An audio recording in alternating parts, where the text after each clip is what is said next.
पिछले काफी सालों से गहरे होते जा रहे हैं। भारत रूस से कच्चा तेल खरीदता है और भी काफी सारे व्यापार दोनों देशों के बीच होते हैं। इसी बीच एक चौंकाने वाली खबर सामने आई है। भारत की ओर से रूस को सख्त चेतावनी दी गई है कि रूस भारतीयों को अपनी आर्मी में शामिल ना करे। ये पहली बार नहीं है जब भारत की ओर से ऐसा कुछ कहा गया हो। इससे पहले भी कई बार भारत रूस से ये मांग कर चुका है। दरअसल यूक्रेन के साथ चल रही जंग की वजह से रूस को सैनिकों की जरूरत है। भारत के विदेश मंत्रालय ने 11 सितंबर को स्पष्ट किया कि भारत सरकार ने रूस से उसके आर्मी में भारतीय नागरिकों की भर्ती प्रक्रिया को तुरंत बंद करने और पहले से प्रभावित भारतीयों को रिहा करने का अनुरोध किया है। विदेश मंत्रालय की ओर से जारी बयान में कहा गया है कि सरकार को हाल ही में भारतीय नागरिकों के रूसी सेना में भर्ती होने की खबरों की जानकारी मिली है।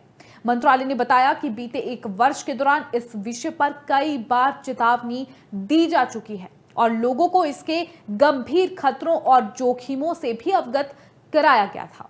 भारत के विदेश मंत्रालय के बयान के अनुसार ये विषय रूस के अधिकारियों के साथ दिल्ली और मॉस्को दोनों जगह उठाया गया है। भारत ने रूस से अनुरोध किया है कि इस प्रक्रिया को तत्काल बंद किया जाए और प्रभावित भारतीय नागरिकों को रिहा किया जाए। विदेश मंत्रालय ने बताया कि सरकार प्रभावित भारतीय नागरिकों के परिवार से भी लगातार संपर्क में है और स्थिति पर बारीकी से नजर रख रही है। वहीं भारत के विदेश मंत्रालय की ओर से रूस में रह रहे भारतीयों से क्या अपील की गई है, अब इसके बारे में आपको बताएंगे, ग्राफिक के जरिए से समझेंगे। तो बता दें कि विदेश मंत्रालय के बयान में कहा गया है कि हम एक बार फिर सभी भारतीय नागरिकों से सख्त अनुरोध करते हैं कि रूसी सेना में शामिल होने के किसी भी प्रस्ताव से दूर रहें, क्योंकि ये बेहद खतरनाक कदम है।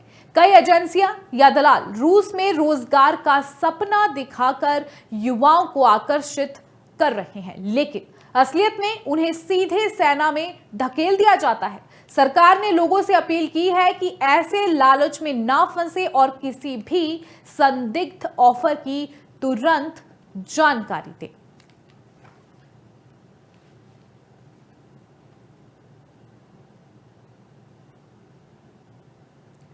आपको बता दें कि भारत से हर साल लाखों लोग नौकरियों की तलाश में विदेश जाते हैं।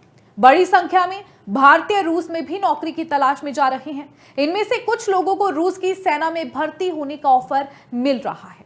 रूसी आर्मी में जाने के इच्छुक भारतीयों को अच्छी सैलरी का लालच दिया जाता है। यूक्रेन के साथ चल रही जंग की वजह से रूस को सैनिकों की जरूरत है। आबादी कम होने और रूसी युवाओं में सेना में जाने के प्रति रुझान काफी कम होने की वजह से मॉस्को को कठिनाइयों का सामना करना पड़ रहा है। यही वजह है कि रूसी सेना अन्य देशों के नागरिकों को भर्ती करती है। इसमें भारतीय नागरिक भी शामिल है। मंत्रालय ने कहा है कि सभी भारतीय नागरिकों से अपील की जाती है कि वे रूसी सेना में भर्ती होने के किसी भी प्रस्ताव से दूर रहें। विदेश मंत्रालय ने कहा है कि ऐसा कदम उठाना खतरों से भरा हुआ है और नागरिकों की सुरक्षा को गंभीर जोखिम में डाल सकता है। गौरतलब है कि रूस यूक्रेन युद्ध के बीच भारतीय नागरिकों की कथित तौर पर रूसी सेना में भर्ती होने की खबरें समय समय पर सामने आती रही है। भारत सरकार ने बार बार ये दोहराया है कि विदेशों में इस तरह की सैन्य गतिविधियों में शामिल होना न केवल खतरनाक है, बल्कि नागरिकों को गंभीर कानूनी और राजनयिक मुश्किलों में भी डाल सकता है। आपको एक बार फिर बता दें कि विदेश मंत्रालय ने भारतीय नागरिकों को चेतावनी दी है कि वे किसी भी हाल में रूसी सेना में भर्ती होने के ऑफर को स्वीकार ना करें। हाल ही में कई ऐसे मामले सामने आए हैं जहां भारतीयों को नौकरियों का लालच देकर झूठे वादों के सहारे रूसी सेना में शामिल किया गया। विदेश मंत्रालय के प्रवक्ता रणधीर जायसवाल ने बयान जारी कर कहा है कि यह मामला रूस के साथ दिल्ली और मॉस्को दोनों जगह उठाया गया है। भारत ने रूसी अधिकारियों से सख्ती से आग्रह किया है कि इस प्रथा को तुरंत रोका जाए और जिन भारतीयों को फंसाकर भर्ती किया गया है उन्हें मुक्त किया जाए। अब देखना यह होगा कि आखिर कब तक रूस भारत की इस बात पर एक्शन लेता है।